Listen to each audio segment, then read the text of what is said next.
If your online presence is quietly whispering that it's a little dated and you seem a little unsure of yourself, rather than the wise and experienced seasoned professional that you are, then this video is for you. Looking unprofessional and amateur online is one of the most common fears that so many of the talented coaches and healers and professional women in their 40s, 50s, and beyond that I work with. They worry that their website and their social media channels are unintentionally scaring off ideal clients who would truly value their work. Because instead of saying, I have decades of experience and I'm incredible at what I do, their visuals are leaving potential new clients feeling uneasy and confused. If you're worried that your online presence isn't doing your wisdom or your skills any justice, and it's creating mistrust for the clients who are an ideal fit for your work, in today's video, I will be sharing the 3 most common mistakes that I see clients and students making that can make a beautiful, established brand look dated and uninspiring, and how you can fix them with ease and elegance. Your age and your experience are not a disadvantage. They are your greatest assets. Let's make sure that your visuals show that.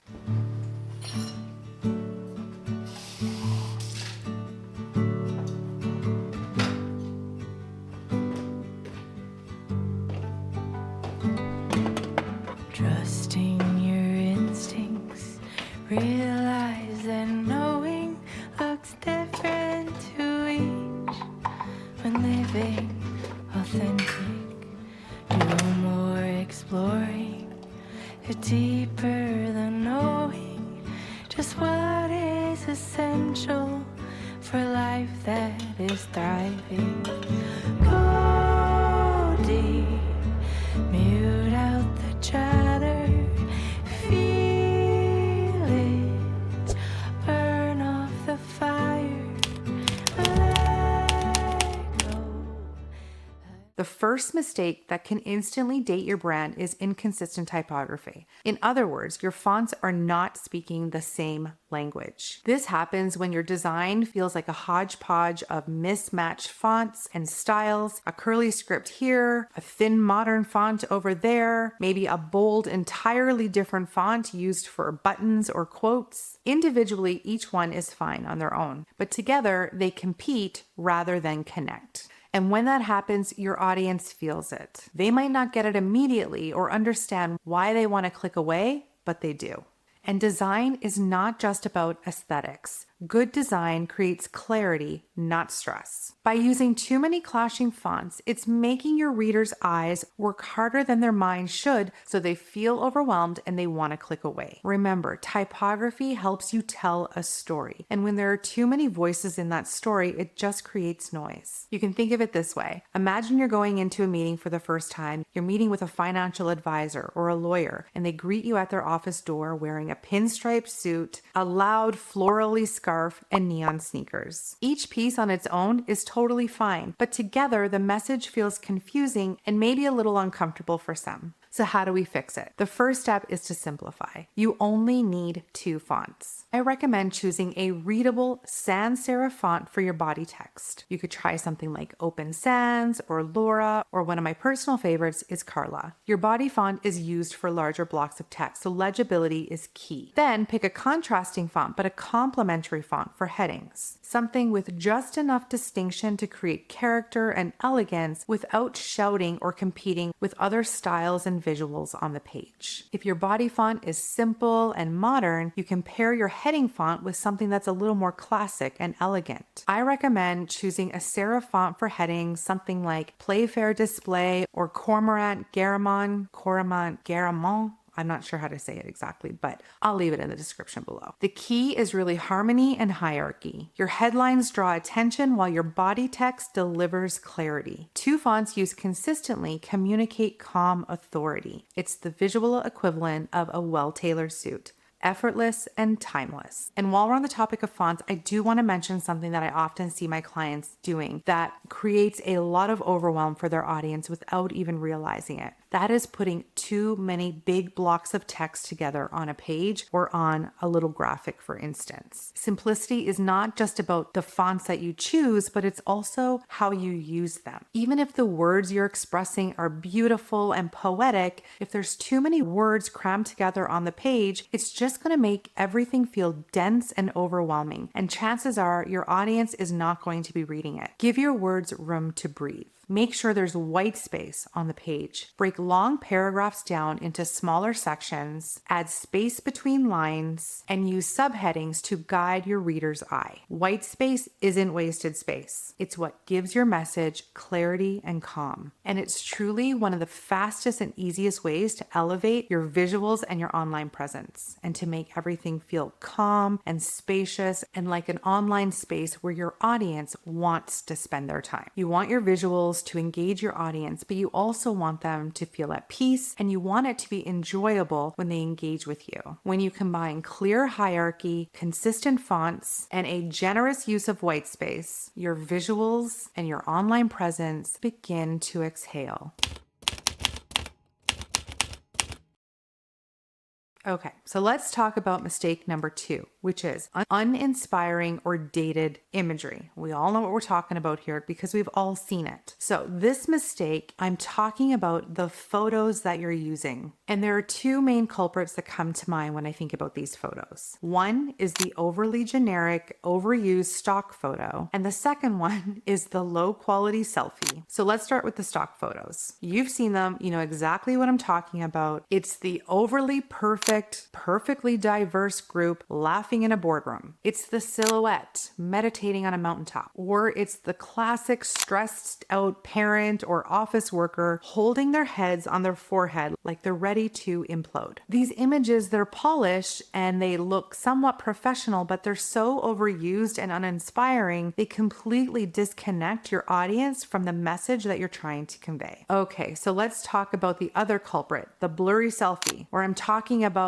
the cropped a little too closely wedding photo that has been your headshot for the last 10 years. It's time to update those things. Get rid of them. It's time for you to update your headshots. And no shame, because I have been guilty of all of the above. The reason that I can sit here and speak to you on this is not just because I've worked with clients, but because I have been in the trenches, I have made the mistakes, I have done all of the X, Y, and Z that you can imagine. And I'm here to tell you that it is possible to transform and to have an online presence that you can feel proud of, that you don't need to cringe every time somebody says, hey, can you send me that link to your website? I know that feeling. Okay, so if you've been taking selfies like this and you can see your arm in the selfie and you crop it so that you can try to trick your audience into thinking that this isn't a selfie that you took yourself. We all know it's a selfie. We can see the arm. We know it's cropped a little too closely. Okay, it works. It gets the job done. We can see your beautiful face, which we love, and that helps us connect, but it doesn't necessarily communicate the care and the confidence of your work in the way that it deserves. So what's the balance here? Option 1 is you can hire somebody to take authentic professional photos of you in situations that would relate to your brand and the work that you do. You don't need a huge production team. You can find a local photographer in your area, hire them for an hour, have a couple of outfit changes, make sure you take a few different angles and a few different shots doing a few different things that would make sense for the type of work that you do. Maybe if you're a coach, you're sitting in a cozy, light-filled office, or if you're an artist, you're in the studio and you're doing some behind-the-scenes process shots, or if you're a healer, you could be outside in a nature setting in a way that mirrors your energy and your modality. Once you get those photos, use one beautiful, welcoming photo of yourself on your homepage and on your About page. Scatter others naturally across your social media channels. When people see you relaxed, comfortable, confident, and warm, it makes that connection so much easier. Now, a bit of a disclaimer. I have never had professional photos, branding photos taken of me in the 10, almost 11 years that I have been doing this. I've thought about it. It's just not something that I've ever done. I've always taken my own photos. And yes, I've made some of those mistakes where I've cropped images too closely. I've had the blurry selfies. You could tell they were, a photo that was of me and a friend at a bar. I've cropped it down because my hair looked good. They weren't the most professional or the highest quality images to use, but they did the job. And then as time went on, I I learned how to take better photos. You can do this yourself with an iPhone and a tripod. Take some different angles of yourself. Sit on the couch in your living room where you're feeling relaxed and comfortable. Then move outside and sit in your backyard. Take some photos of you standing by a tree outside. Just make sure whatever you do that you're in a well-lit space, your face is in focus, and you can easily enhance the image by using the simple editing tools that are already on your phone. You don't need any fancy editing equipment. Boost up the saturation if things feel dull. Brighten things up. Add in some contrast or a little exposure just to enhance your face. And then you have some lovely images that you can use for your website or your social media channels, your presentations, or wherever you need to update your work.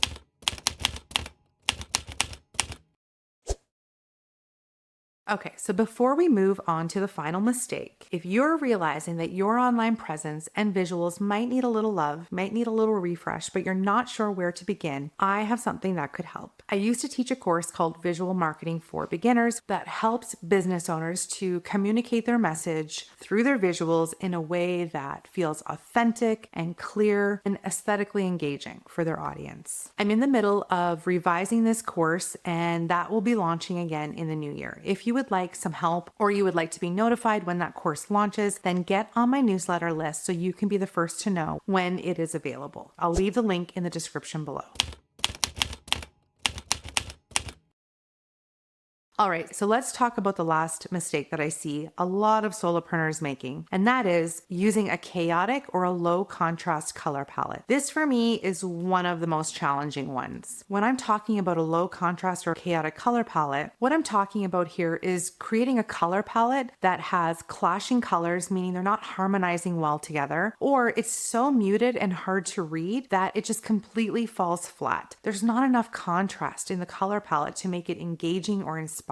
And frankly, it's so flat because of the lack of contrast. It's dull, it's uninspiring, and it's completely disconnected from your brand's energy and essence. Sometimes I work with clients and students, and bless them, they have created their own color palettes. And it often starts by using a bunch of colors that they love, which in theory would make sense that you would choose colors that you're just naturally drawn to. But unfortunately, they're using colors that are competing with each other. Yellows and pinks and blues and greens. And everything is competing for attention on one page or on one little graphic. The colors are all nice on their own, but together they create a lot of visual noise. When every color is shouting, then nothing has any room to breathe and your message gets lost in the chaos. And instead of feeling inviting or trustworthy, the design feels confusing and people sense that something's a little off, even if they can't name why. Color harmony is not about picking your favorite colors. It's about creating balance and evoking a mood. The most elegant, elevated brands use fewer colors and they use them intentionally. The flip side of this is a low contrast color palette. That is when people are using very muted colors, soft pastels, or like a light gray on an even lighter gray background, and you can't read anything. Everything falls flat. It's dull, it's uninspiring, and it's just not engaging for the reader or your audience. It might look minimal, but it's not practical from a legibility standpoint. Clarity is your friend for both you and your readers, so prioritize it in your designs. If a font is hard to read, ditch it. If two colors that you love clash and don't work together, modify them or reduce it down to one and find another way to bring the other color in sparingly. Never sacrifice the clarity of your message for design, even when you really love something. If your text is difficult to read or your colors clash, your message loses its power. So what's the solution? Balance and intention. My recommendation is to start with two grounding neutral colors. Think a warm white, ivory, or a soft beige for backgrounds. Then add one main brand color, something that really captures your essence. This is the time to bring in a color that you really connect with and that you really love. Unless, of course, it doesn't make sense for the tone of your business, but in most cases, if it feels true for you, it's going to convey authenticity authenticity in your color palette and in your brand. So for instance, my recommendation, add one main color that captures your brand's essence and your business's vibe. So for example, if you're all about a calm energy and vibe, maybe you bring in a sage or a soft blue. If you're about warmth and empowerment, maybe you try using a terracotta or a muted gold. And finally, include one accent color, but use it sparingly. This is for your calls to actions or buttons or anytime you want to emphasize something in your design. So that's it. 3 to 5 colors max.